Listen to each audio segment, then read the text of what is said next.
और खबर चूंकि अमेरिका से है इसलिए इस पर ट्रस्ट भी बनता है। मतलब उन्होंने अपनी लेबोरेटरीज में प्रॉपर इसको कंफर्म कर लिया है कि हां ऐसा हुआ है। खबर को अगर हम अखबारों में देखें तो इन्फ्लुएंजा H5N1 कई डेयरीज में देखा जा चुका है अमेरिका के अंदर, और साथ में यहां पर टेक्सास के अंदर एक व्यक्ति को इस पक्षी के वायरस से पीड़ित देखा गया है। खतरनाक है क्या? चर्चा करने की जरूरत है क्या? तो आप यहां पर हेडलाइन इस तरह से देख सकते हैं कि यह कोविड से 100 टाइम्स ज्यादा खतरनाक माना गया है। आप कहेंगे कोविड से 100 टाइम्स ज्यादा खतरनाक का मतलब क्या है? किस तरह से खतरनाक माना गया है? तो किस तरह से खतरनाक माना गया है, इसको एक लाइन में अगर कहा जाए तो ऐसे समझिए कि ये वो वायरस है जिसकी फैटेलिटी यानी इसकी वजह से मरने वालों की जो संख्या है, जहां कोविड में अगर 100 लोग पीड़ित थे तो उनमें से 0.1 लोग, या कहिए तो परसेंटेज में 0.1% लोग ही कोविड से प्रभावित हुए थे जो मर गए। ठीक है, कोविड से पीड़ित मतलब कोविड तो हुआ लेकिन मरने वालों की संख्या बताई। शुरुआत में हालांकि 20% तक फैटेलिटी गई थी। इसके केस में बताते हैं कि फैटेलिटी 52% है, यानी कि 100 को हुआ है तो 52 लोग इस बीमारी की वजह से नहीं बच पाए। ये इसलिए बहुत घातक बीमारी मानी जाती है। सामान्यतया यह पक्षियों में ही रहती है और पक्षियों में लगभग 90% से ऊपर पक्षियों को एक ही बार में खत्म कर देती है, यानी 98% तक पक्षी जैसे ही इस फ्लू के चपेट में आते हैं वो बच नहीं पाते और वो मर जाते हैं। लेकिन अब ये पक्षियों से जानवर में आ गई, जानवर में गाय के अंदर देखी गई और वहां से इंसान तक पहुंची है। क्या हुआ, कहां हुआ, कैसे हुआ, विस्तार से बताएंगे, लेकिन एक गुजारिश के बाद। गुजारिश छोटी सी, वीडियो के कहीं कोने में सब्सक्राइब का बटन दिख रहा होगा, दबा दीजिए।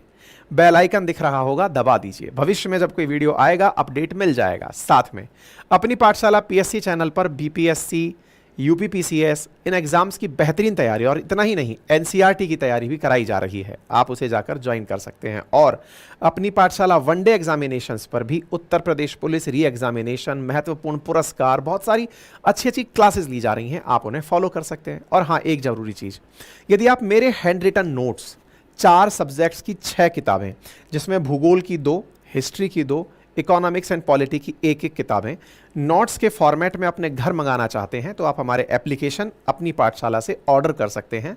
मात्र 1999 में इंक्लूडिंग कुरियर चार्जेस काफ़ी हेल्दी बुक्स आपके घर पर 3000 से अधिक पेजेस की नोट्स बुक्स जो हैं वो आप तक पहुंच जाती हैं। मेरे अपने नोट्स डिलीवरेबल हैं। ठीक है, तो कोरोना महामारी ने दुनिया के बीच में अभी किस प्रकार से चर्चाएं पाई थी, उसी से ऊपर एक चर्चा फिलहाल एवियन इन्फ्लुएंजा ने पाली है।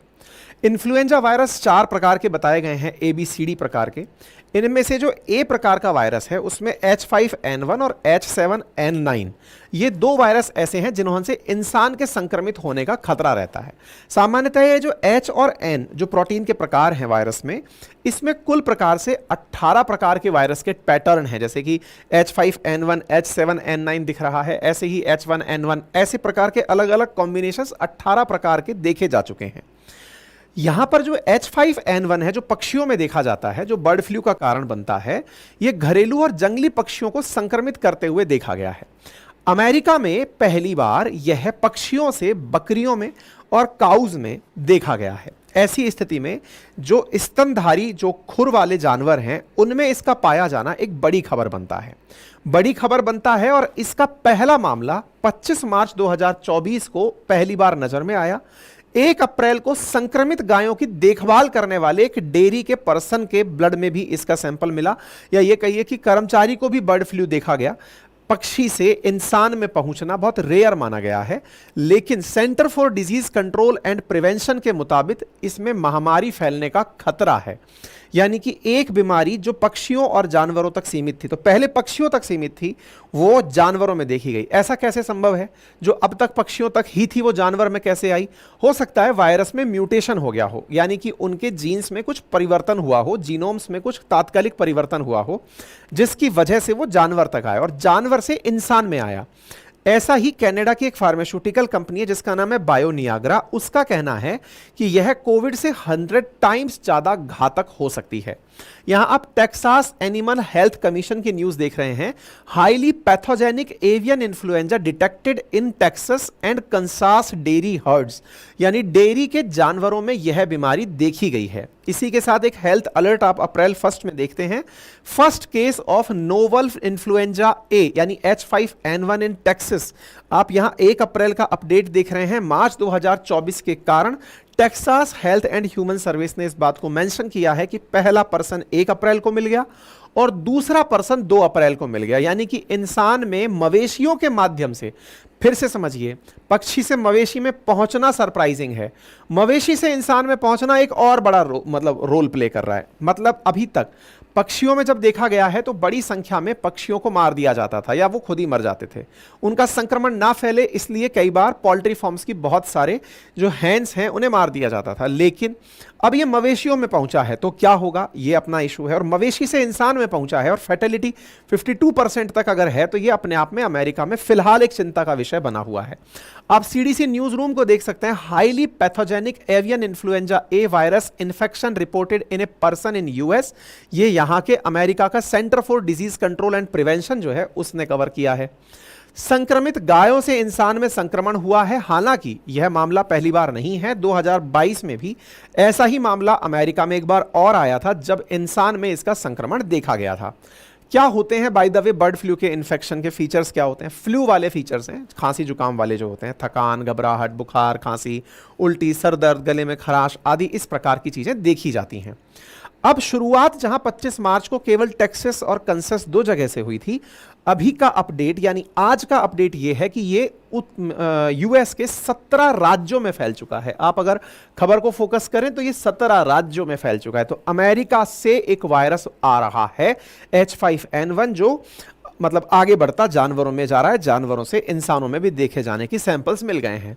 इसके चलते हुए कई स्थानों पर एग प्रोडक्शन प्लांट्स बंद कर दिए गए हैं। हालांकि रिपोर्ट्स में आज तक हैन से एग में इसका ट्रांसफर होना नहीं देखा गया है, लेकिन फिर भी एग प्रोडक्शन प्लांट्स को शट डाउन कर दिया गया है। कुछ जगह पर जैसे कालमैन करके फूड है, उसने बकायदा अपने लगभग 16 लाख अंडे देने वाली मुर्गियों को मार डाला है। लगभग 3.5 लाख अंडे ना देने वाली जो मुर्गियां जो प्रोसेसिंग में हैं उनको भी उन्होंने इक्विवेलेंट अपनी 3.6% उनको डिस्ट्रॉय कर दिया है। यानी कि एक प्रकार से इनमें जो भी संभावित खतरे वाली जो चीजें हैं उन्हें मारा जा रहा है। अब ये अपने आप में बड़ा चिंता का विषय है क्योंकि यहां पर फैटेलिटी जुड़ी है, मौत की खबर जुड़ी है, इंसान का संवेदनशील होना जुड़ा हुआ है। इसके बारे में नेचर जर्नल जो कि अपने आप में बहुत रेप्यूटेटेड रिसर्च जर्नल है, उसने भी इस विषय पर जांच करना शुरू कर दिया है और उन्होंने कहा है कि इसकी वजह से वैज्ञानिक क्यों कंसर्न है, वैज्ञानिक क्यों इस विषय पर चिंतित हैं, वो इस विषय पर भी अपनी तरफ से जानकारी दे रहे हैं। उनका कहना यही है कि इंसानों में मिलना चिंता का विषय है। जानवरों का बीमारी था, लेकिन जानवरों से आगे चल करके अगर मिल रहा है तो यह रिसर्च का विषय है कि कहीं ऐसा तो नहीं कि उस वायरस ने म्यूटेशन कर लिया हो, उसका कोई नया सीक्वेंस या जीनोम निकल कर आ गया हो। ठीक है, तो बर्ड फ्लू के केस में फिलहाल के लिए यह जानकारी है। फिर एक बड़ा सवाल, क्या इसकी कोई वैक्सीन और ड्रग है? देखिए, अब तक कईयों बार बर्ड फ्लू, 1996 में पहली बार बर्ड फ्लू रिपोर्ट हुआ था, 2024 में आप चल रहे हैं, लगभग 30 साल हो चुके हैं। ऐसी स्थिति में बर्ड फ्लू मल्टीपल टाइम्स देखा गया है। बर्ड फ्लू का देखा जाना और उसका कंट्रोल किया जाना कॉमन है और उसमें वैक्सीन्स और दवाइयों का मार्केट में उपलब्ध होना भी कॉमन है, लेकिन इंसान में दिखना बड़ा रेयर होता है, इसलिए इसे डेंजरस कंसीडर किया जा रहा है। बात की जाए इंडिया की, तो हमारे यहाँ पर कौन तैयारी कर रहा है? तो ICMR इस बारे में पूरी तरह से संजीदा होकर तैयारी है, क्योंकि इंडिया में पहले भी बंगाल और उड़ीसा जैसे क्षेत्रों में बर्ड फ्लूज देखे जा चुके हैं और इस पर प्रॉपर तरीके की मॉनिटरिंग रखी जा रही है। अभी इंडिया में इसकी कोई भी अभी सूचना नहीं है जिसकी चलते इसके ऊपर टेंशन की जाए, और इंडिया ऑलरेडी बर्ड फ्लू के 350 से ज़्यादा बार मामले पहले 1996 से लेकर अब तक देख चुका है। तो ऐसी स्थिति में हम लोग सचेत हैं, लेकिन फिर भी आपको इससे बचने के लिए कुछ सावधानियां बरतनी होंगी अगर आप इसके संपर्क में आते हैं, क्योंकि रिपोर्ट तब किया जाता है जब इन्फेक्शन हो जाता है, पहले किसी को पता नहीं होता है। ऐसी स्थिति में जब मार्केट में इस तरह की खबरें चल रही हों तो थोड़ा सा जंगली पक्षी, जंगली जानवर, इनसे दूरी बनाकर रखें, या कोई बीमार और मृत पक्षी है उससे सीधा संपर्क में आने से बचें। मुर्गी या अंडों का अगर आप सेवन करते हैं तो उन्हें प्रॉपर तरीके से पकाएं, या फिर आप किसी जानवर के नज़दीक गए हैं तो अपने आप को पूरी तरह सैनिटाइज करें। ओपन मार्केट में जाने से अपने आप को बचाएं। पक्षियों के पास जाने से पहले फुल बाजू की ड्रेसेस पहनें।